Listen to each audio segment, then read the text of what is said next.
Merci, monsieur le maire. Bonjour à tous. Alors, face à cette délibération sur Grand-Alpes, je vais vous citer les 4 lignes du préambule de la Convention qui est annexée à la décision que vous proposez à nos suffrages aujourd'hui. Je cite. « Longue tradition d'innovation urbaine et sociale au cœur d'un enjeu immense, devenir la métropole de la transition énergétique, de la lutte contre la fracture climatique et sociale, en développant de nouvelles formes de services et de solidarité. Une métropole fondant son attractivité sur la qualité de vie et le bien-être de ses habitants. » Fin de la citation. La tournure de la phrase est d'abord en soi surprenante. La priorité, c'est de changer l'image de la métropole. À titre personnel, pour moi, la politique, c'est changer la vie des gens, l'améliorer. C'est le cœur de chauffe de l'engagement politique. Je ne crois pas que la qualification de la métropole, dire qu'elle est la métropole de quelque chose, soit un objectif politique. C'est un objectif de communication, pas un objectif de vivre ensemble. Ceci étant dit, la suite est prometteuse. Lutter contre la fracture sociale. Ça fait 40 ans que l'on entend cela, mais oui, effectivement, il y a un vrai sujet, encore. Je cite encore, développer de nouvelles formes de services et de solidarité. Là, vous égayez ma curiosité, j'ai hâte de lire le projet.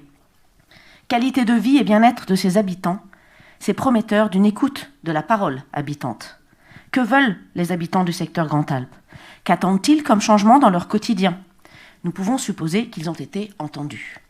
Voyons donc la méthode et le projet. 400 hectares, 30 000 habitants, plusieurs communes. La désignation de Grenoble comme capitale verte européenne 2022 projette Grand-Alpes, je cite, dans un projet urbain de grande envergure. C'est toujours dans le préambule. Ce projet ambitionne d'améliorer durablement, et là on se dit, tiens, peut-être la vie des habitants. Eh bien non. Elle promet d'améliorer durablement les fonctionnalités et l'image du territoire dans la métropole. Encore raté pour la vie des habitants. Poursuivons. Centralité métropolitaine, projet de territoire, 20 ans de mise en œuvre du projet.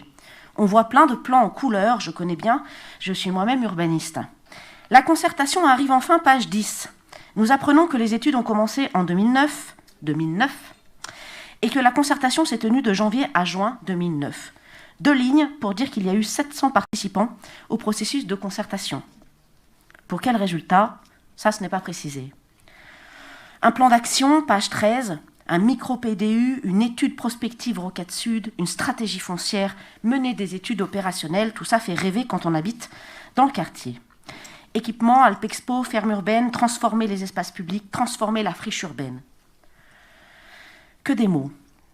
Page 22, enfin, arrive un peu de projet humain. Action 18. Définir les conditions d'une action spécifique en direction de la jeunesse. Ah. Les porteurs de projet devront se réunir avant 2022. Nous sommes donc en septembre 2021, vous nous direz ce qu'il en est, pour réfléchir à cette action. Donc c'est une action qui promet de réfléchir à une potentielle action. Les moyens alloués à cette action envers la jeunesse non définis. Ça aussi, monsieur le maire, où en est-on? Action 19. Établir un protocole artistique partagé entre les acteurs. Moyens alloués, 200 000 €. C'est peu pour de la culture sur 15 ans. Et d'ailleurs, comme exemple d'action, nous avons droit à la narration. Ah, dommage. On injecte donc 2 fois plus d'argent pour animer l'urbanisme temporaire que pour la culture. 400 000 € pour l'urbanisme temporaire, 200 000 pour 15 ans sur la culture.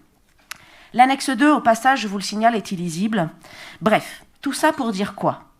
Que les élus locaux vont dépenser 650 millions d'euros dans des quartiers politiques de la ville avec 2 lignes sur les attentes des habitants et 2 actions de saupoudrage destinées aux habitants.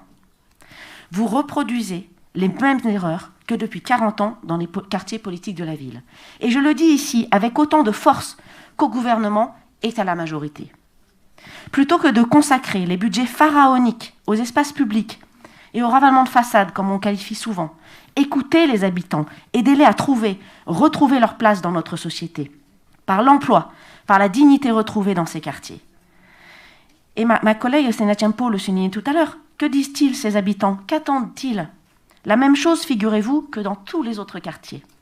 Un avenir serein pour leurs enfants, de l'emploi, de la sécurité dans le quartier, de la propreté en bas de chez eux, une meilleure gestion des déchets, des places de stationnement, figurez-vous, des commerces, des marchés, pour une vie de quartier embellie, l'accompagnement des entrepreneurs, et ils sont nombreux dans ces quartiers, des services publics, évidemment, de proximité.